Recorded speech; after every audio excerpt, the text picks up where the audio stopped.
Good evening, everyone. We're just going to wait a few more minutes. People are still coming in, and we'd like to just wait until we think most of the people are in our Zoom, and then we will get started. So just please bear with us.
Okay, I think we'll get started. I think the numbers entering are slowing down, and it is 6:03, so I want to make sure we give enough time for the program.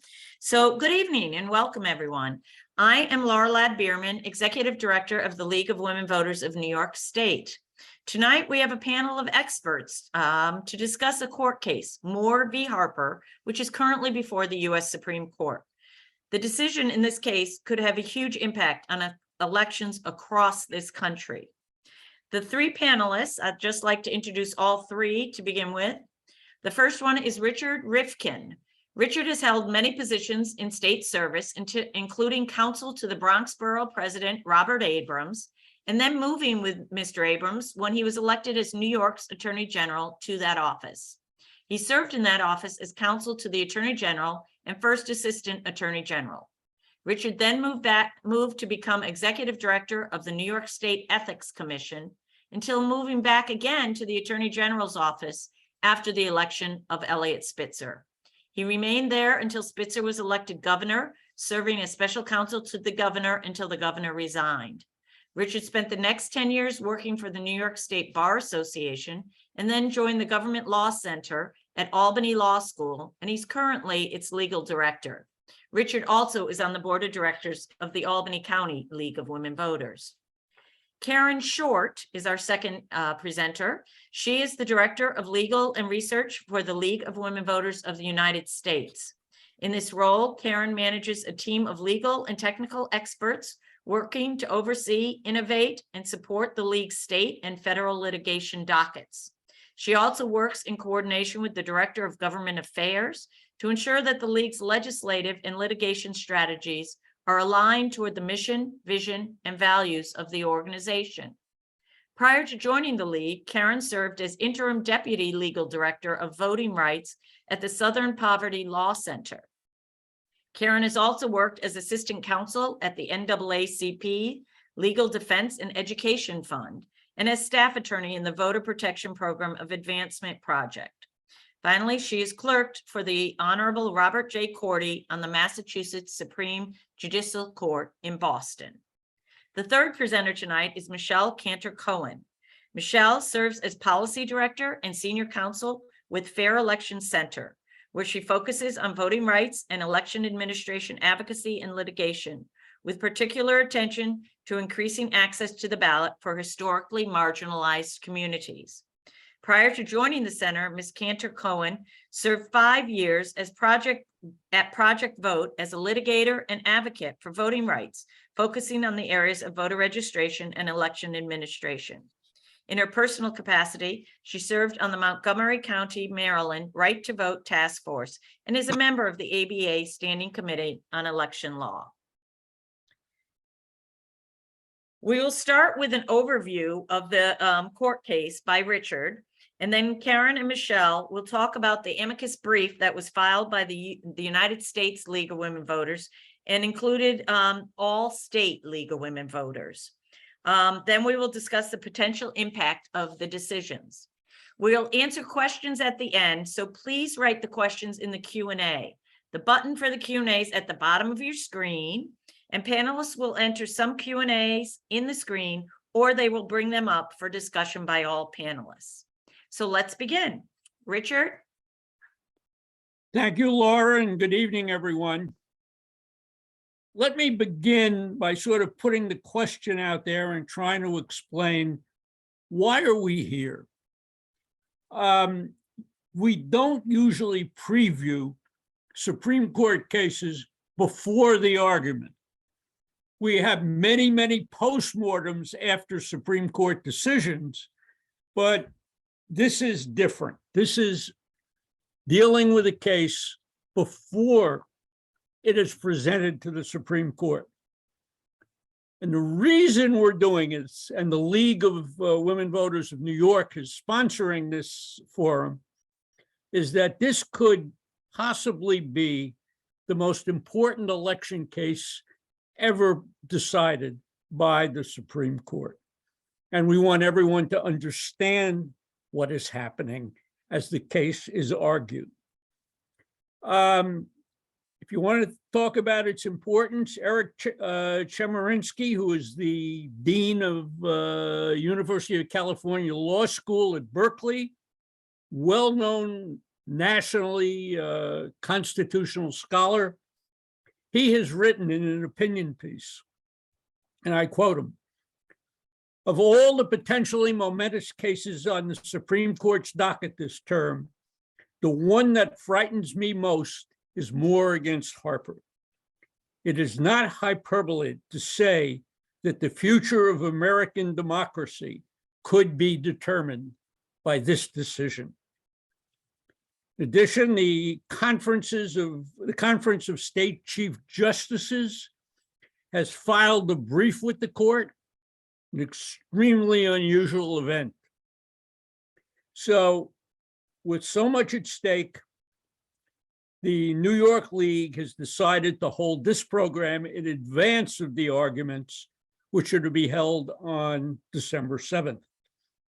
I also note, by the way, that the National League will be holding a rally at the Supreme Court on the day of the argument.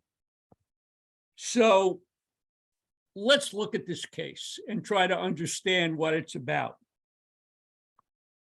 This case arises from maps drawn by the North Carolina legislature after the 2020 census.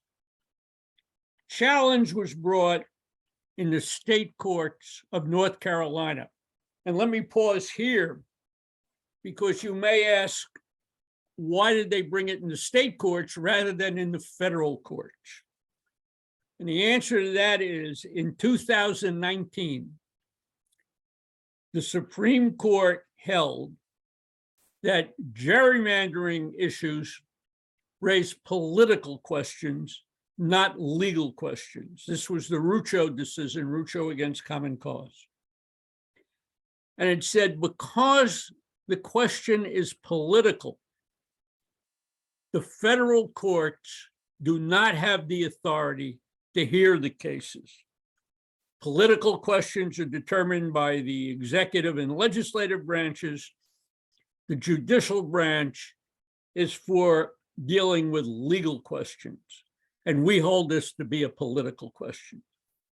So when there was a challenge to the North Carolina map, it had to be brought in state court.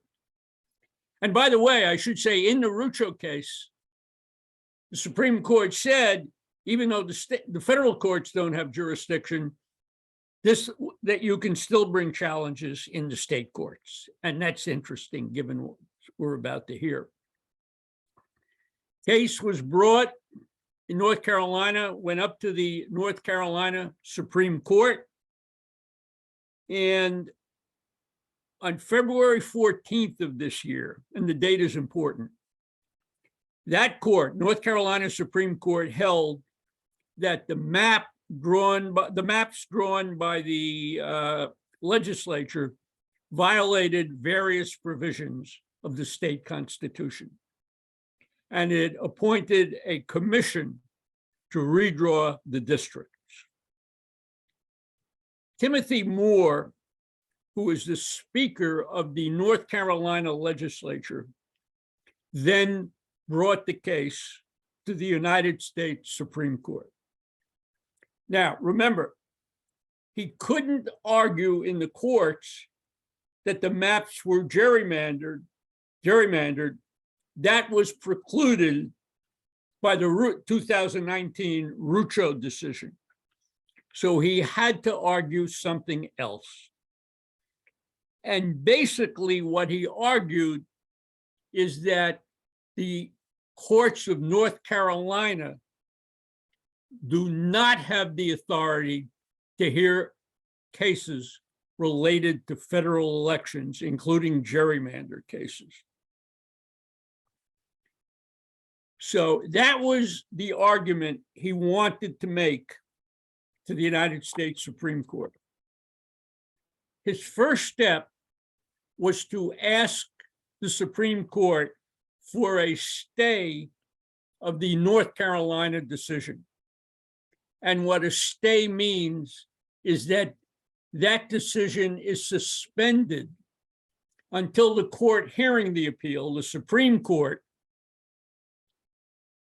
decides the case. Basically, it holds everything in suspension while the court hearing the case hears the arguments and then reaches its decision. Ordinarily, an application for a stay is fairly simple. The Supreme Court will either grant it or deny it and really won't say much about it. Here, they denied the stay. But unlike most of the cases dealing with stays, they actually wrote on it and explained it. And this is important because it sort of gives you the thinking of a number of judges. First of all, they said that the reason they were denying the stay has nothing to do with the merits.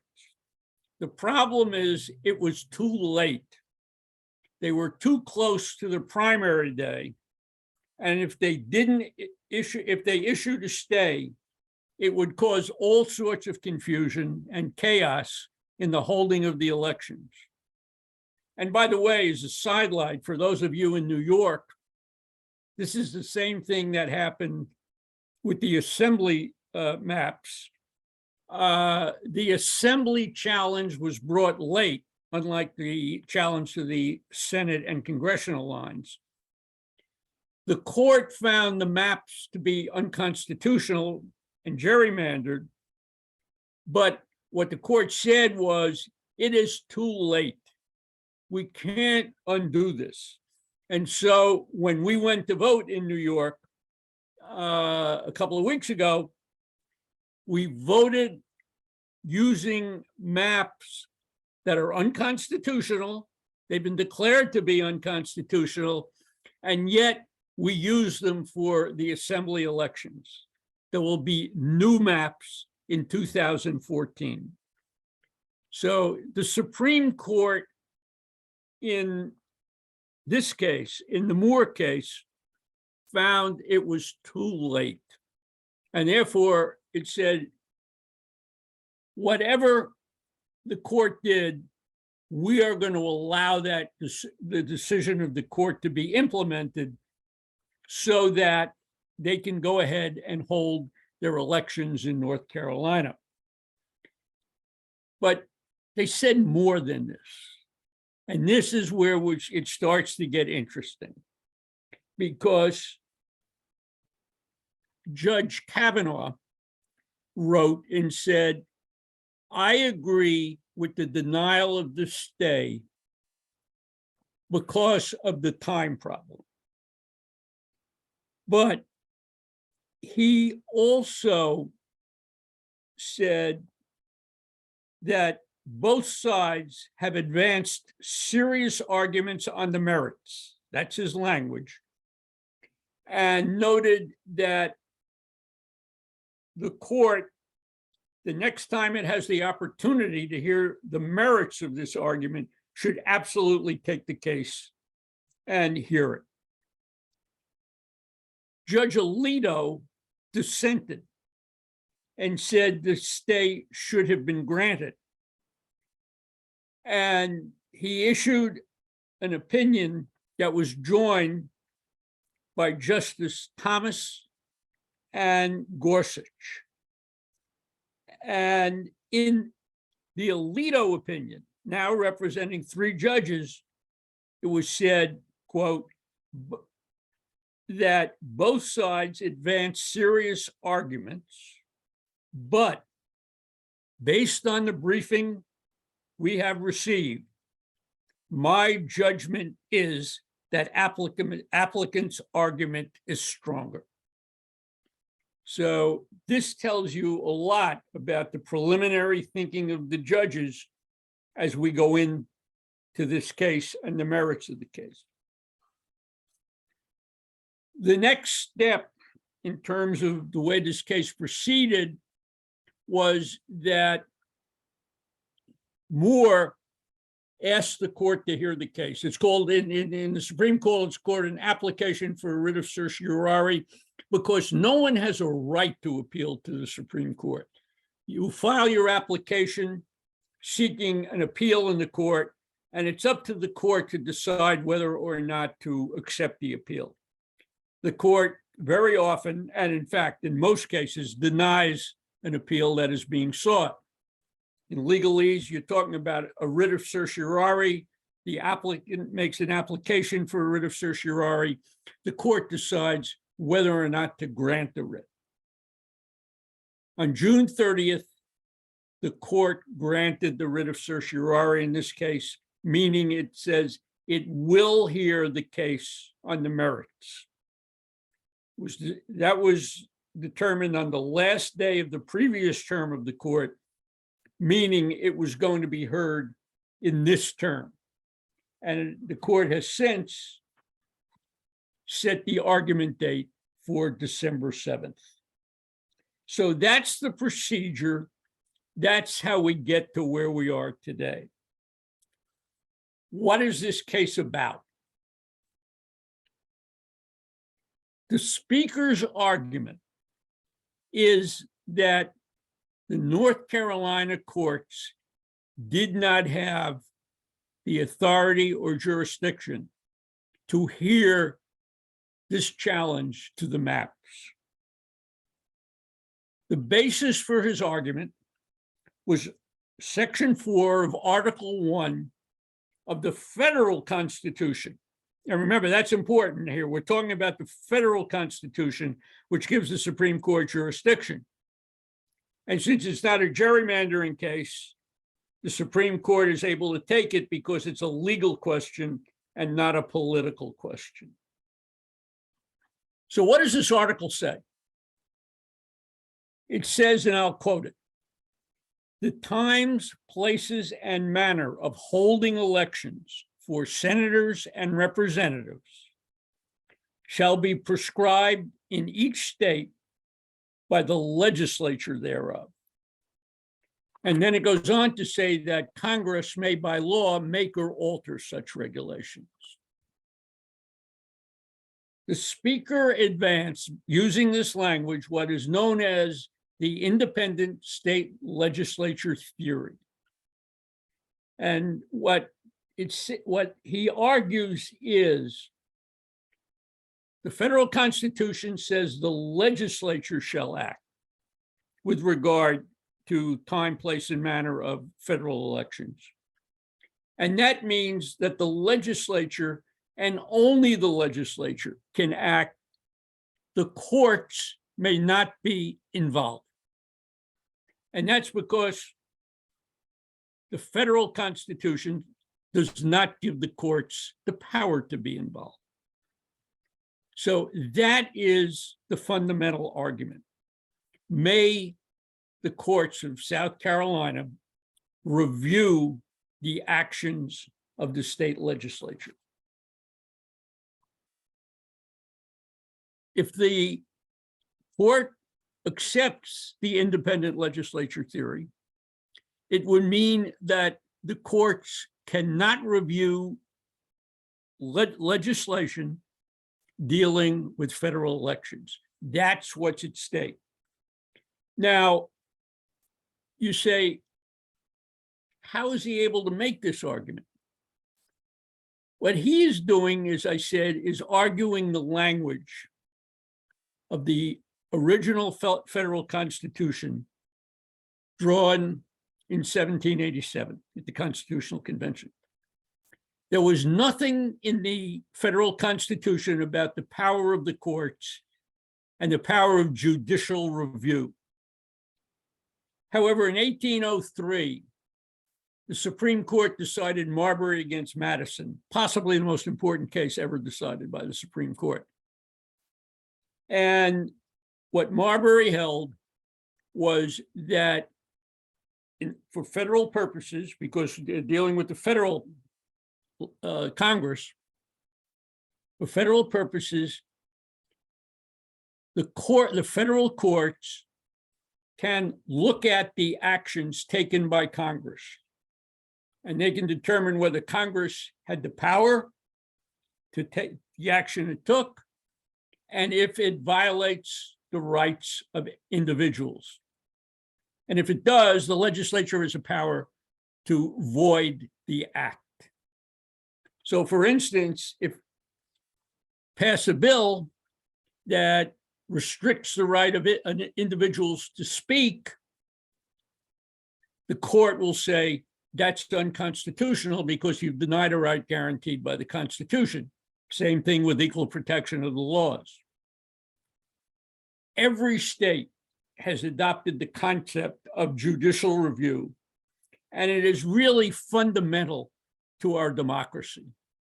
It holds that the courts can examine the actions of the legislature and determine whether the action taken was within the scope of the power of the legislature.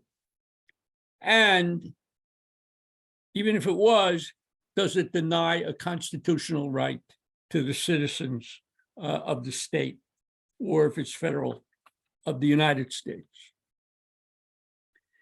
So the arguments being made here basically undo this responsibility of the courts in all of the states to review the actions of the legislature where the actions of the legislature relate to federal elections. That's what this case is fundamentally about.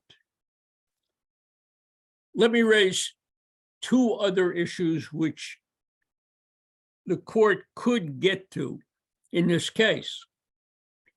If it adopts the independent legislature theory that only the legislature can act, it could mean that the executive cannot act, much as the courts cannot act, so that the governor would not have the right to approve or veto a law relating to federal elections. That's one additional consequence. Finally, is a very similar provision of the federal Constitution, which relates to the Electoral College. Article 2, Section 1 provides that, and I quote, each state shall appoint in such manner as the legislature thereof may direct a number of electors. Meaning that if you accept this theory, the legislature has the power to determine how electors from that state are chosen. And they could decide that they're chosen in a manner other than election by the voters. So that is another possible outcome. So, Richard, we need to keep moving. We're going to talk about the outcomes and impacts after, but I want to make sure we give Caren and Michelle enough time. So I am just about to say And that's where I leave this. Great. And I now pass it on to my colleagues on the panel to explain the position of the League of Women Voters and what they've done, and to examine the consequences of this decision. Thank you, Richard. Thank you. We're going to turn it over, I think, to Caren right now. Thank you, Laura. Thank you, Richard, for that very helpful overview. For those who are listening or with us, if you are confused, you are not alone. This is a very confusing, it's a case that doesn't really make sense. Whenever I explain it to people, they're like, wait a minute, what would happen? So I just want to caution that if you're not completely following, that's normal. It took me a really long time to understand what's happening. So as Richard said, this is an incredibly important, potentially devastating case, depending on how it comes out, for everyone, for our democracy, for every state. And it's one that not a lot of people are paying attention to. It's very confusing. It's very in the weeds. It's not as, you think about the impact and the attention on the Dobbs case. People aren't paying attention like they did to that case, which of course was incredibly important and devastating. So everybody's weighing in on this case, not just the parties. There are law professors, constitutional scholars, election officials. So many people are weighing in on this case in the form of friend of the court briefs or amicus briefs. There were, I believe, almost 50 briefs filed on the side of the respondents, the side that we support. And so the league wanted to see how we could help. And we spoke with the groups who were supporting the plaintiffs, the respondents in the case, the original plaintiffs who challenged the map, to say, how can the league be helpful? And, sometimes the league will sign on to a coalition brief, we'll be one of a dozen organizations that are fighting, arguing the same point.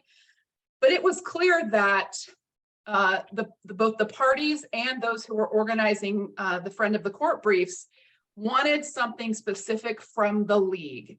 And it is because the league is in the community. The league is speaking with voters. The league is engaging with election officials, helping to make sure that elections run smoothly. The league is intimately aware of the rules for elections in their states, because we have to explain it to others, right? You have to explain it to voters. We're a voter education organization. We have to know what the rules are. So because this case could potentially absolutely upend the rules for voting in every state, this is why we had to be involved. And we wanted to make sure that the league was specifically represented, and we were. Every league, a league from every single state and DC signed on to this brief. We're not sure that that's ever happened. We think this may be the first time that that's happened. And it's not a simple process. There is board approval, there is reviewing, documents, and but we really wanted to make sure that when the Supreme Court sees our brief, that they see every single state and DC listed to say, this is not what we want. We do not support the independent state legislature theory. We do not want this negative outcome to happen. And so how is our brief different? How is it different than the other 49 briefs that were filed? And Michelle's going to talk about that in depth. But essentially it's coming from the league's perspective. We have on the ground knowledge of how this would create chaos, how this would absolutely remove the ability of state courts to interpret laws that legislatures pass, which we know are never that clear. That's what the state courts are there for. So this is a big deal. And so I'm very proud of our brief. We'll be sure to drop a link to it. But I want to hand it over to Michelle to get into the details and really give some practical, real world explanations of what might happen, because that's the best way to understand this case. Michelle? Thank you, Karen, and thanks for having me tonight. So, just picking up for where when Karen left off, one of the first things we did for the court was to just lay out some background covering that since the founding, state courts have played a critical and unquestioned role applying their state constitutions. This is state courts applying state constitutions. And I want to say that again, because it's so important and so wild, actually, that we're here talking about whether state courts can interpret state constitutions. This includes interpreting state election laws and enforcing state constitutional requirements in the election context. And so the independent state legislature theory proposes what's really a radical departure from what has been since the beginning of this country, and adopting it would throw election law and administration into disarray. And I want to talk about, a major goal of this brief was to argue and demonstrate through concrete examples that ISLT would sow chaos in election administration and cause widespread voter confusion. Coupled with that, difficulty in conveying as educators of voters that the league is in all of its states. Being able to educate voters means you have to know what the rules are, as we were saying before. So I want to talk about why this causes so much chaos and confusion we're talking about. So a rule in state courts that state courts may not review state legislative action bearing on federal elections would immediately fracture state election systems. And this would not, if this became a doctrine, if this theory became doctrine, it would not be confined necessarily to redistricting or particular offices or legislative bodies. Most state election laws and most state court rulings on election laws concern all elections. So, you have a deadline for your mail ballot. That's the deadline for all elections for mail ballots that are being held on that date. You have a voter ID requirement. It's the voter ID requirement for all elections held in that state. So adopting this theory would open that up. And open up specifically state court rulings that strike down statutes based on state constitutional grounds. But this is the catcher, really, only as to federal elections. So determining what rules apply then becomes incredibly complex.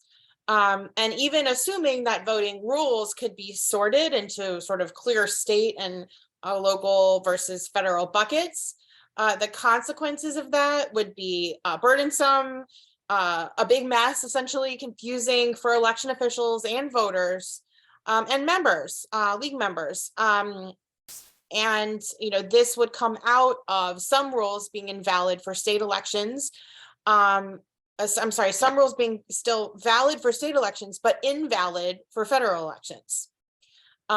So invalidating state court judgments, but only to the extent they apply in federal elections, would make it very hard for officials, poll workers, and everyone to administer elections, and harder for voters to participate in them.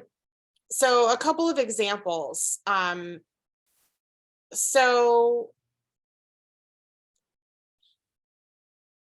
This would be a big logistical program problem, and I think it might be easiest conceptually to think about, someone, let's take in Pennsylvania, which has had litigation, including with the league, over its photo ID requirement, where the state Supreme Court in Pennsylvania blocked their photo ID law that is still on the books, so it has not been repealed. But it is not blocked. It has not been, it is blocked. It has not been implemented in state or federal elections since that Supreme Court decision in Applewhite. And so if you're a voter and you walk into a polling place and ISLT has been adopted, then you have a situation where is that photo ID law, whether or not there's litigation over an old decision, sort of, and even that's like the next layer.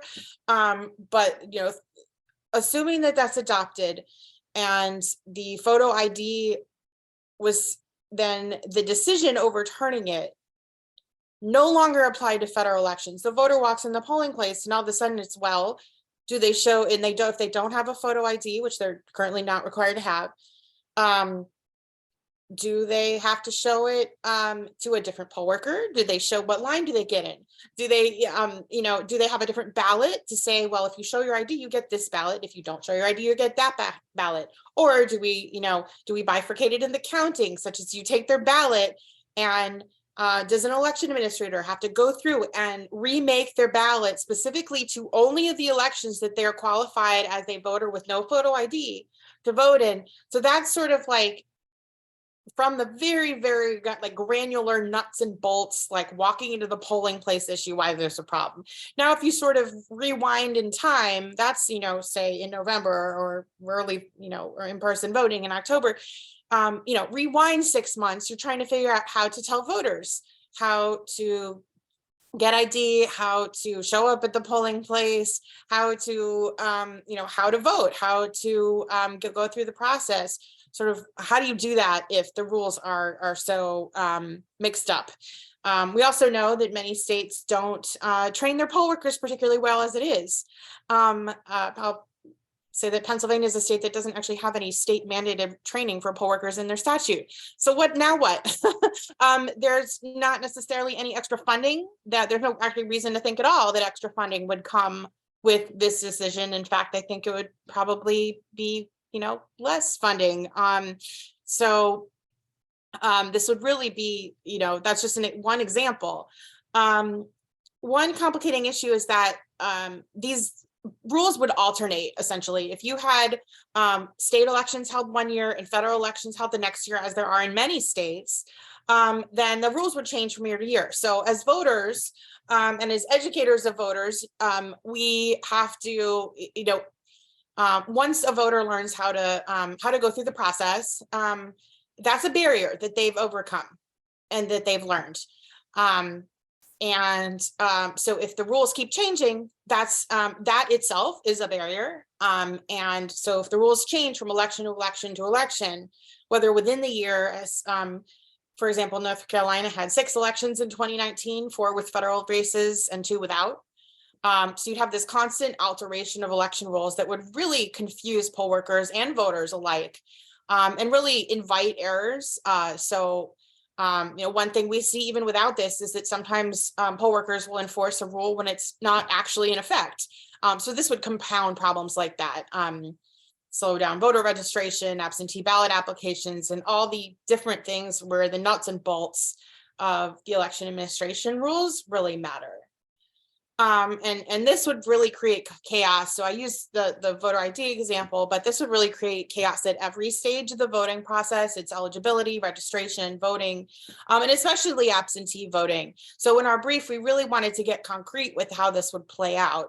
And so we provided the court with various examples. I talked about photo ID, and there are a number of other states other than Pennsylvania, Arkansas, Montana, North Carolina are among them, that all have state court decisions that have enjoined parts of their photo ID laws. So in all 4 of those states, just as an example, we'd have that same issue of meaning that voter ID requirements would be enforced in different ways for different elections.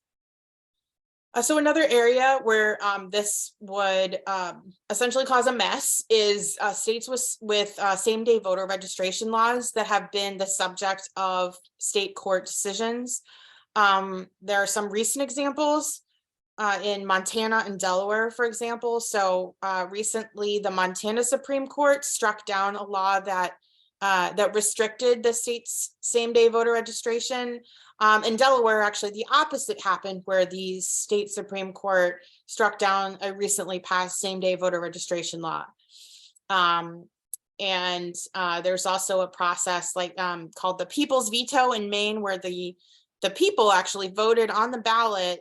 Voters decided to stop the legislature from cutting back on that state's same-day registration. So talking about calling into question things like ballot initiatives and the governor's role and things like that. There's also for example, this People's Veto in Maine.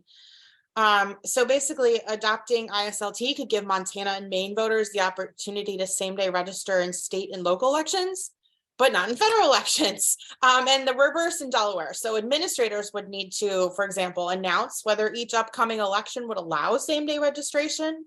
If same-day registration would allow voters to participate in some ballot issues, races, and not others. And then election officials would also have to come up with processes for how to deal with people who've moved within the state and might be entitled to update for one set of elections, including for under NVRA, where they are required under federal law to be allowed to update their address under certain circumstances. But then they'd have to use same-day registration for another. So it would create a lot of just different processes right in the polling place.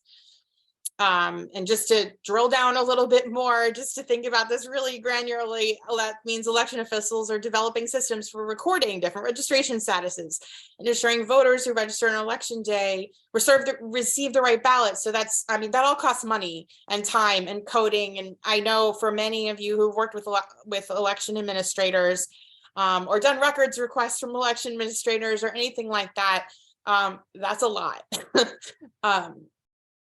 So, you know, having a poll worker, for example, have to explain to someone that they can't vote for governor or school board, but they can vote in Delaware, for example, but they could vote in state and local races in the future. And then it would be the opposite in a place like Montana, depending on how that state court decision went. So obviously these would be really confusing messages to deliver, confusing messages to receive. And confusion is a barrier, as I was discussing before. That's a barrier for voters.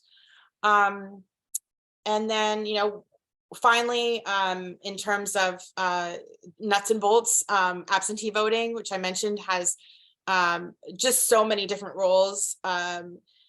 There's whether someone can vote without an excuse, which was recently litigated in Delaware. What the ballot request deadline is has also been litigated recently, I believe, in Pennsylvania. What the return deadline is. The League of Women Voters of Arkansas brought a case in state court that invalidated moving the deadline. There's what the ID requirements are for requests for ballots, returning ballots, whether there's a signature match. Also, the League of Women Voters of Arkansas, brought a case invalidating signature matching there. There's envelope technicalities, secrecy sleeves, requirements for the voter return envelope, witness requirements, whether third parties can collect ballots. I mean, it goes on and on and on. And there's been a lot of activity on the legislative side in states on that front, and a lot of activity in the courts in the last couple of years over requirements for mail ballots. And so ISLT really threatens to create just, if you think about kind of, this is really nerdy, but all the different combinations of numbers that you could make, they're just infinite combinations of how many different variations of rules you could essentially have. And it's just a mess, honestly. And that was really a major point of the brief, is to demonstrate what a mess this would cause. And so, finally, one argument that we wanted to also emphasize coming out of all this and speaking about the barriers that the confusion causes, to say that ISLT would further erode voter participation and trust in our democracy. As we've been saying, every additional barrier to voting is another deterrent to participation, and complexity itself, which this creates in spades, is its own barrier. So destabilizing rules that people understand and that are familiar with, unfortunately, would sow distrust in our process, in election processes. And that is really, this is a time when voters' confidence in our government and in our democracy is already fragile. And this would really, double down on that and undermine our values. So, that's, I'll end with that. And I know we have probably questions in the Q&A, and thank you again for having me. Thank you, Michelle. I'm going to talk a little bit more about the impact, the potential impact, which Michelle has already done very nicely, specifically talking about the impact that we highlighted in our brief, which, as you see on the screen, election administration chaos, voter and election worker confusion. One thing I believe that you mentioned, Michelle, is that in addition to the power of state courts to hear cases related to state election laws concerning federal elections, it also raises the question of, well, do governors have the power to veto legislation that's passed by a state legislature about federal elections? What about secretaries of state? They have to interpret legislation that's passed. They have to create rules. Is that allowed? They're not technically the legislature. And then, as Michelle mentioned, some of these direct democracy efforts, ballot initiatives, things like that, can those be used to create laws relating to elections, federal elections? One big issue, as Richard was mentioning, is that in the Russo case, the Supreme Court said claims of partisan gerrymandering, so this party gerrymandered for their own advantage and detriment to the other, those cannot be heard in federal court anymore. That's the Russo case. Well, if this theory prevails, those claims can't be heard in state court either. So there really will be no remedy except for direct action and voting people out and things like that to partisan gerrymandering. And that's, for me, one of the really scary parts about this. One other thing to note is that this only impacts election laws relating to federal elections. So time, place, and manner of elections. It's not going to impact criminal justice laws. It's not going to impact, at this point, that's not what this case is about. So we're really talking about the election laws that are passed and the fact that very few, there will be very little recourse to challenge those. Now, one flag is that you can still go to federal court, but you have to have a reason to go to federal court if you're challenging some of these laws. The Voting Rights Act of 1965 would be a good reason to go to federal court, but as many of you probably know, for redistricting, that Section 2 of the Voting Rights Act is potentially could be weakened by the Merrill v. Milligan case at the Supreme Court right now. So those protections are being weakened as well in federal courts, the ability to seek relief in federal court. I think I mentioned in the chat somewhere that claims of racial gerrymandering, that can still be heard. That's not a political question. Those can still be heard, but it would have to be in federal court. So it's just narrowing the avenues for relief for voters, which in a democracy is just not good. Happy to answer questions at the end, but I think now we're going to pass it off to Richard to talk about specifically the impacts in New York. Well, the impact on each state will be dependent upon the laws of that state. And let me talk about New York and what would happen here in a particular situation. And I don't have an answer to this, the end result. In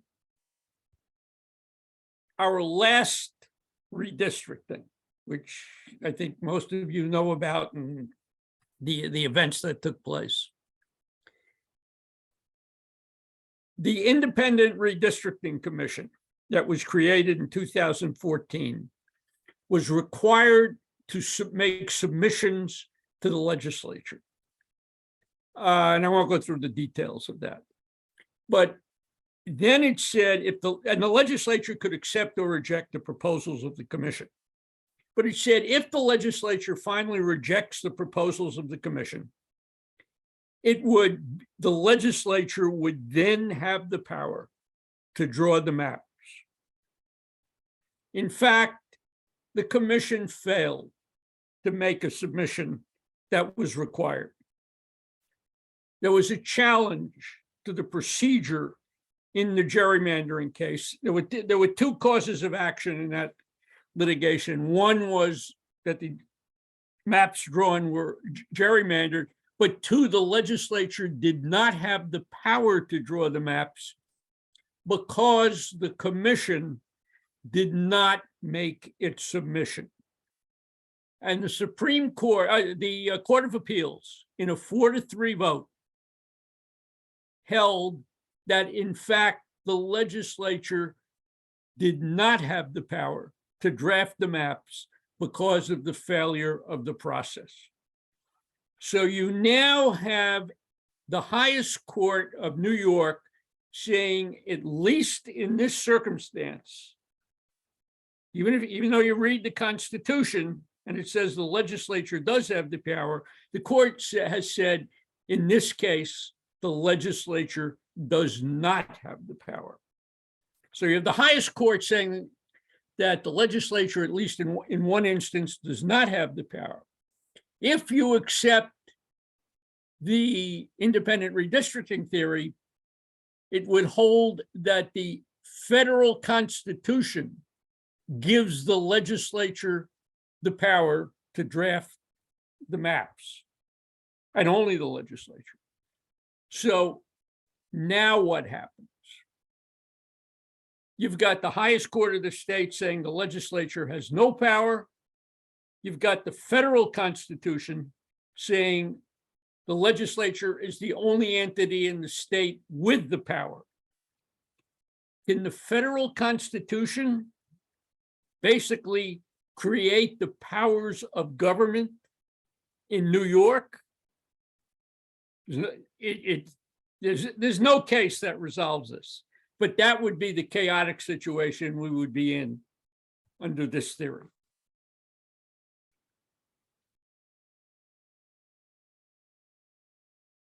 Great, thank you. Thank you to all of our panelists. Let's move on to some questions. I know that there have been quite a few questions in the Q&A, and some have been answered, although I think some are, even though, Caren, you've answered some, I think they might be interesting to at least expand on.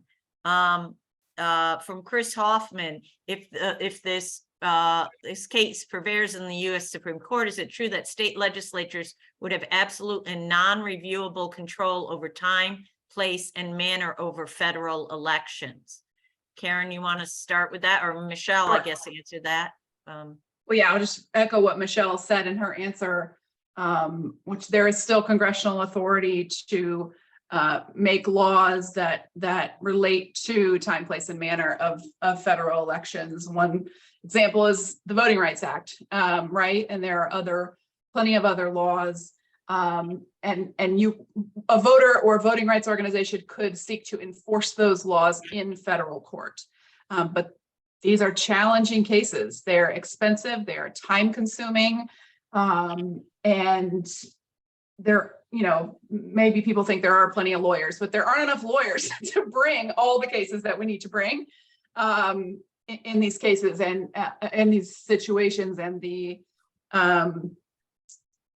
number of cases that will need to be challenged potentially in federal court if this theory is adopted would just grow exponentially. So it would really be bad. But essentially, yeah, their ability to rule on these things will be nearly absolute in the state legislature. Michelle, do you have anything else you want to add to that, or? You're on mute. Yep. I agree with what Caren said. I mean, there are other federal laws like the NBRA. I guess I would just add that, and I think someone, was kind of looking for someone in a different question, was sort of like, kind of, what do we do now? I mean, advocating, in addition to educating about this and educating, tell your friends sort of about this case, because it is going to be in the court's hands after the argument, but there's also many of the federal legislative initiatives that have not moved in Congress, and that Congress does have the authority to do that would make some of these messes sort of obsolete. Whether it's the John Lewis Voting Rights Act, HR 1 for the People Act, there's the Youth Voting Rights Act.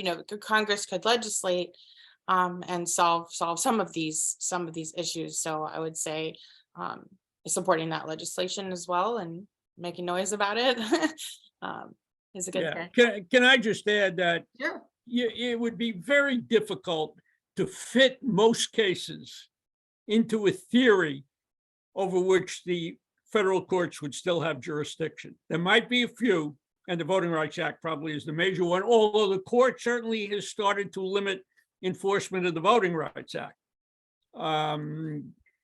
They haven't completely yet, and hopefully they won't, but boy, they're narrowing it and narrowing it. And the problem is, Michelle spent a lot of time talking about the day-to-day problems, but just imagine if a legislature said, whether they be Democratic or Republican, and I think, they could do it from either side, say, for instance, that early voting shall be available only in counties which are ordinarily carried by the majority of the legislature. They could do that. I mean, it's insane, but I don't see how that gets challenged. So legislatures, if they wanted to, could really go off the deep end. And there would seem to be no basis under this theory to challenge actions like that. There are two questions that are totally opposite kind of what we've been talking about that I'd like to kind of combine and just see if anyone wants to react to those. One of them by Alexander is asking if it's on purpose to cause this chaos and uncertainty as a political strategy. Is that something that, that people are looking toward the court to make this mess by deciding a yes on this case? And second, Christine is asking, would it be at all possible that the state legislatures could get together and agree on a unified set of rules for federal elections if this case went against what we would like? So I feel like those two questions are kind of like the what ifs on the other side. They're a little more, in my view, kind of pessimistic. But would anyone like to react to kind of those questions? Sure. Can I ask, she's saying every 50 legislatures Yes. would get together and agree to that? Yeah. I don't know whether they could. I don't know where that would lead us, but that sounds not even worth talking about because it is absolutely impossible that would happen as a practice. Yeah, I think the fact that, up until now, we haven't even been able to restore Section 5 of the Voting Rights Act, which was passed with such bipartisan support every time it was reauthorized. And the fact that we can't get the Freedom to Vote Act passed, which would essentially set baseline federal rules for all elections, makes me not super confident in the ability for state legislatures that seem so drastically different to do that. And the other question, I'm not in the war room of the people who came up with this idea, but I think it is a theme. As Michelle was mentioning, certain legislators want to place more and more barriers in front of voters to make it harder, because that helps them politically, that helps them keep their seats. And they have been thwarted from passing some of these laws and restricting voting by state courts. And this would further allow them to pass whatever they wanted. It would on its own create confusion, which, as Michelle was saying, will make it even less likely that people will vote when there's so many barriers already. I do think it's the point. I mean, I can't say for sure, but I do think it is a point. It is the point. Maybe Michelle, someone you else an- will disagree. Can I Michelle, you just- answered this in the Q&A, but I think it's worth just bringing up a little bit. The question by Kimberly on, would this case, could it undo the judicial review tactic for state legislatures re federal elections? And you had a brief comment there. I wondered if you want to expand on that, Michelle. Expanded it, so, I mean, removing access to judicial, I'll just read off to judicial review of state laws that harm voters' access to having their voices heard in federal elections. Yes, it's highly problematic. That is what this is designed to do, really, is undo judicial review in state courts primarily. With regard to the question of, political, whether it's being organized for a purpose, let me say that this is not a new argument. It was made in an Arizona case a number of years ago, and it was rejected in an opinion written by Justice Ginsburg. And it's been sitting around for years, but I think, especially after the Arizona decision, nobody took it seriously until it was raised. And what really, I think, caused concern was the comments of the 4 judges in the application for a stay, that this is now a serious argument that is going to be considered by the court, and they are not going to dismiss it out of hand.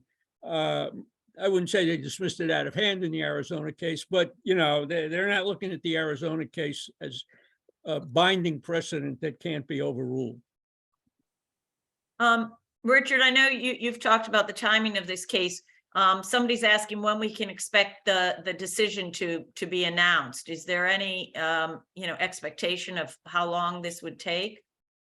Well, you never know. Most important and significant decisions by the court are issued around June, just before they close this term. But since this is an election case, and this may very well affect the 2024 elections in North Carolina, they may try to do it sooner so that whatever they determine, at least people will know what the rules are, and North Carolina will be able to prepare for those elections. And somebody is asking how, I think this is a hard one to answer, but how can we explain this case in simple terms to neighbors and friends so that they are aware of the importance of this? Is there any kind of, elevator speech that you can use to explain the impact, the potential impact of this case? Does anyone want to? If you're in a very tall building and you're in the elevator, yes. But no, I think Michelle had a good answer in the chat, in the question and answer. Oh, I'm sorry. They should listen to the recording and listen to what Michelle had to say.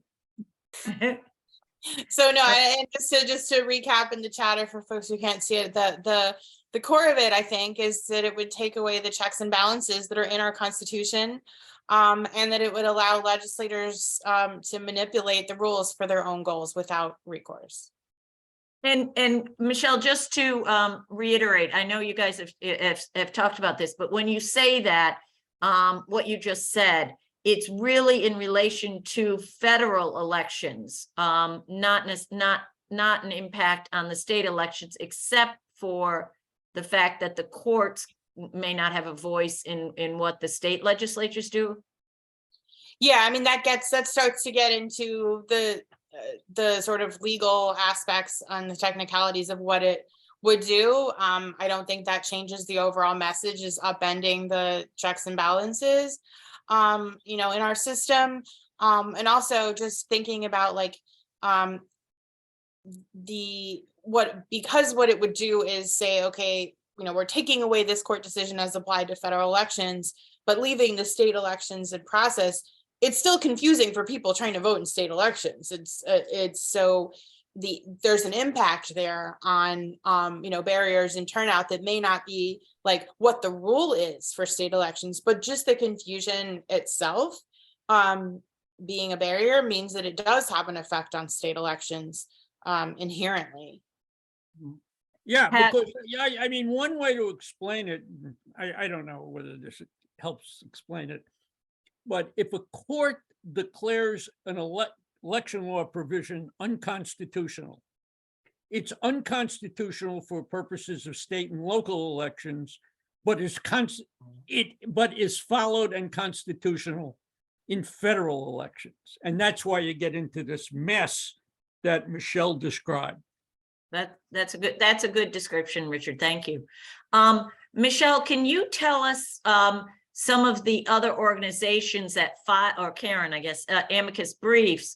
I mean, like, did, in New York State, we have Board of Elections. Did, election administration officials or, who else was filing briefs? I mean, I would just think that, especially election administrators would just be like, oh my gosh, what the heck am I going to do if this happens? As you described in the presentation, trying to sort out who can do what at each election, who can vote where and what's required would just be a nightmare. And so did they also file amicus brief, or what other groups did that? Yes, so the link, that's great. Michelle just put into the chat a link from the Brennan Center where they've annotated the amicus briefs, which is very helpful. The link above that is the SCOTUS blog link to all of the briefs that have been filed.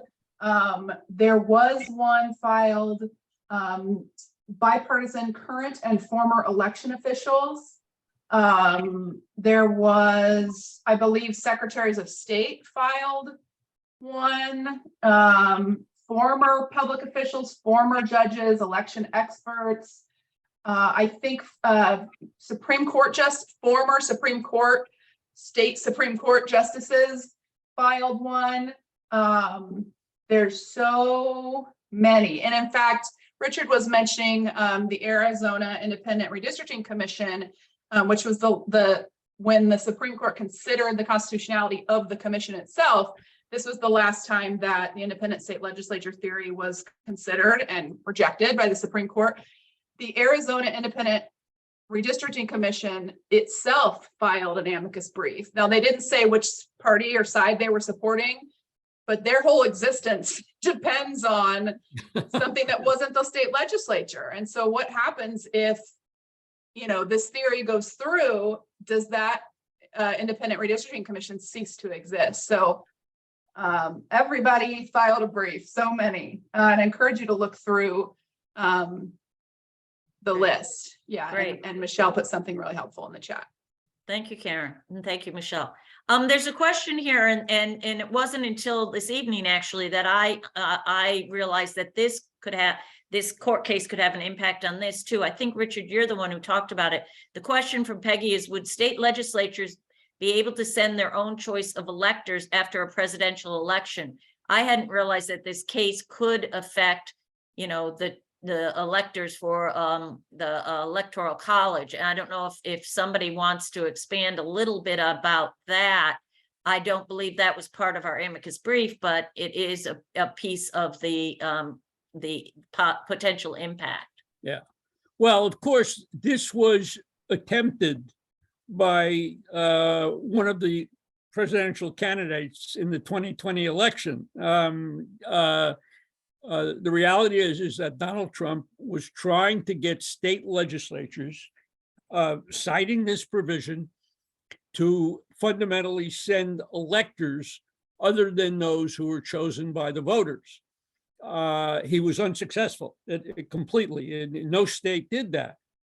But yes, the answer is, at that point, if it depends how you read the decision and what it says, but at least the rationale seems to be the same in both instances. And if it affects the Electoral College, yes, then each legislature could decide on its own how electors in that state are to be chosen. And one of the things they could say is, we will choose them. Michelle, I know you were just writing an answer to one. Is it, a question was raised, is it possible if this decision goes the wrong way that there could be some kind of trickle down? Is there an impact that, or decision, could something, based on the decision in this US Supreme Court case, could there be something that then would enable or empower some state courts or state officials, state legislatures and all, to make change in their own states, based on this case? I could see, because, we talked about the problems of splitting election administration and upending the processes, one thing that could happen, just as I'm thinking about it, is that state legislatures could seek to match their rules to whatever the rule is for federal elections, just for the purpose of making it possible to run an election. And that could result in a rollback of pro-voter policies in places, if only for the alleged purpose of streamlining election administration. Okay, on a little more positive note, there's a couple of questions. I know somebody touched on it a little bit, but is there anything we can do? We're talking about this, we're educating people, but it's not like we can lobby the US Supreme Court really. So, the amicus brief is a way of kind of lobbying the US Supreme Court, but is there anything we can do now concerning this court case? Yeah, I think, I'm eager to hear what Richard and Michelle have to say, but no, you can't lobby the Supreme Court, but they read newspapers. They're, I think, human people who are, living in this country and paying attention, we hope. And so I know that there are, efforts to do letters to the editor, things like that, to really get not only awareness for voters, but also to just, hopefully inadvertently let the court know how we as voters feel about this. It may not make any difference, but it's important to have your voice heard. There's going to be a rally during the morning of the argument. I believe it will be live streamed. You can listen to the argument online. It's going to be streaming. They adopted that during the height of COVID and have kept it in place, so you can listen to the argument as it happens. If we get a bad ruling, the power will be even more so in the people's hands to make sure that their legislature is comprised of people who truly represent their interests. And so it will really go back to voting and states and elections and movement building. So yeah, that's my answer. Michelle or Richard, do you have anything, Well, any comments? First of all, we know the thinking, or at least the preliminary thinking, of 4 judges of the court, which is a big, big problem based upon what they've said about this in the stay application. I think beyond the legal issues, one of the concerns of the court, for a whole bunch of reasons at this moment in time, is whether or not it retains the respect of the public. Certainly the chief judge is exceedingly worried about that. And we know some of the other judges are as well. So if you get away from the legal issues, and, yes, people are going to have very difficult times dealing with the legal issues. If we could get out a message somehow that this is going to significantly diminish the respect for the court, if they issue a decision like this with such dangers, maybe that'll cause some judges to think about that more carefully. I don't know that this will work, but at least it's something we might think about. Michelle, did you want to add to this or? I think just the points I raised before about supporting the federal legislation to improve election administration and to, as Caren said, just to really set like a minimum standard for federal elections. Make noise about that and tell the public and legislators that that's what you want. Okay. Caren, I know you answered the question about the template for letters to the editor. I will note, Caren, in New York State, and I know we may have people here who are not in New York State, we have 45 local chapters. They are really good at getting letters to the editor in newspapers, especially even the kind of more local or some of the weekly, but it matters. And what we've done is we often give them, and I'm assuming that's why Mary Kate's asking, because on different issues, we give them a template of letter to the editor. Now, we always tell them you got to change it because you can't have the same one or the newspaper will not print it, but you give them kind of bullet points and they can, pick and choose how they want to write it. But I do believe, and Mary Kate, I was about to ask that when you brought it up. I was going to ask if that's possible. I do think, at least in New York State, our local leagues are really good at doing this. We during the election integrity, right after the election, many of our local leagues got letters to the editor, and they were great. It was wonderful. So I would encourage you, if possible, to try and draft something up like that and make it available, and we will share it widely with our local leagues. Yeah, I will raise that with our comms team. I know we've got a number of toolkits and talking points and things like that that we're promoting, and also the parties in the case, the respondents in the case, Common Cause is promoting as well. So I'll raise that with our comms team and see if that's something that we could get going. And I think on timing of that, I think we have time, right? We have time from when they hear it from now till when the opinion is released, because, I think one thing that could be useful, not only for public awareness, but if there is that chance that a Supreme Court justice who's on the fence about this reads a particular paper, is that we want to sort of keep up the drumbeat, not just around the argument date. We want to keep people focused on it. Remember, the court is now considering this. They're going to decide it any day. So I think having a steady stream of press about this will be a good thing. Yeah. There's another question here that I'm not sure. Gail is written a question, and I'm not sure if she is from New York or not. But what could be the consequence, jails, fines of giving wrong information by the BOE or an individual pollster or vote? I do know, we do have training in New York State. I know you said that one of the states, I think Pennsylvania, you said did not. We do have training of poll workers, but unfortunately is not consistent across the state. That's one of the things our league has been working on, is trying to make sure that they are all trained in the same way. But I'm not sure, and maybe Richard knows New York State law. I do not know that there would be jail time or fines or anything if someone gave out wrong information as a poll worker. Do you know, Richard? I mean, it would depend. If you gave out wrong information because you made a mistake, clearly you're not going to get jailed for that.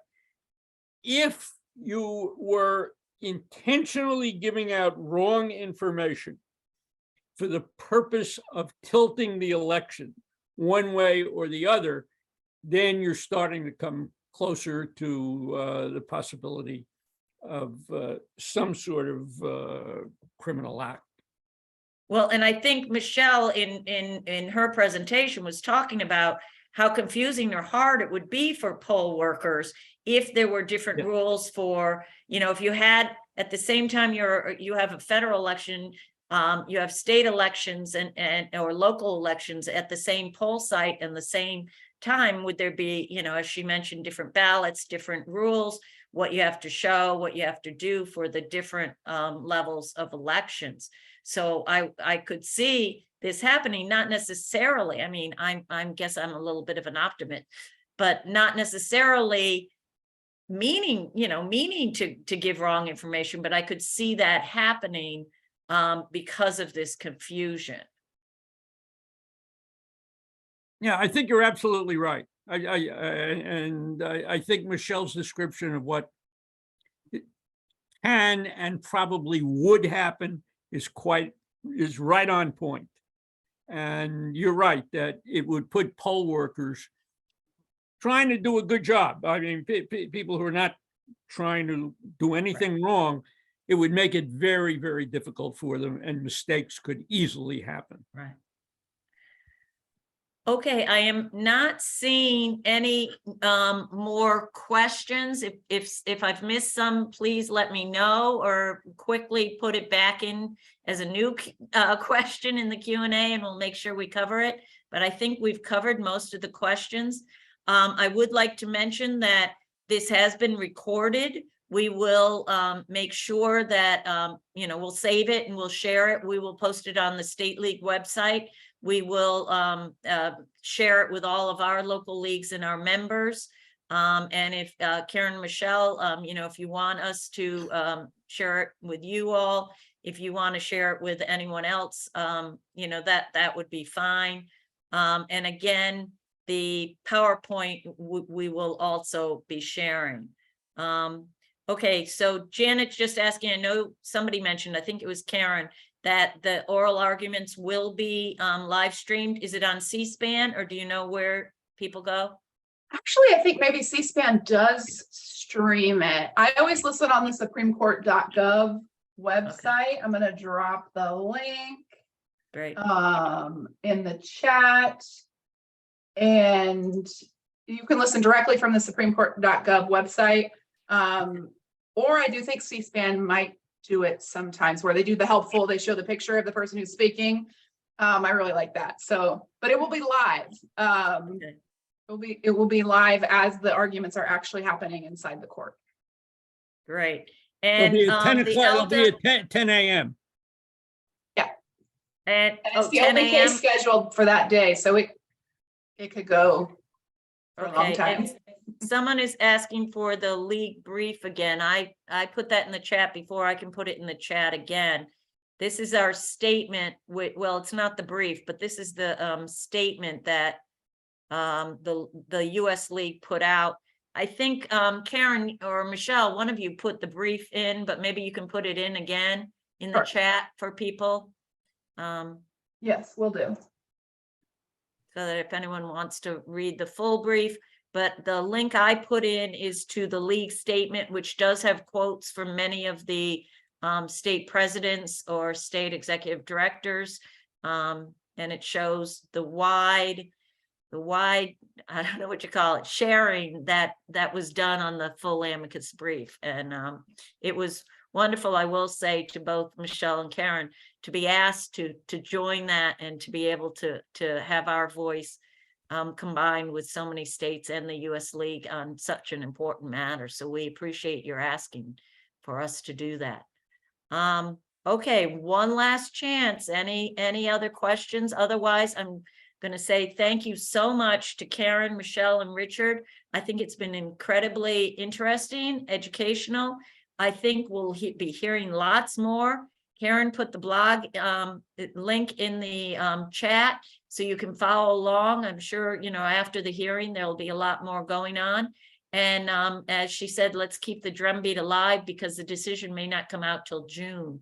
So we'll see if we can keep attention on this matter and make sure that everyone is aware of the potential impact that it would do to our elections and voting administration. So thank you so much. And I hope everyone learned something new from this. And good evening. Thank you.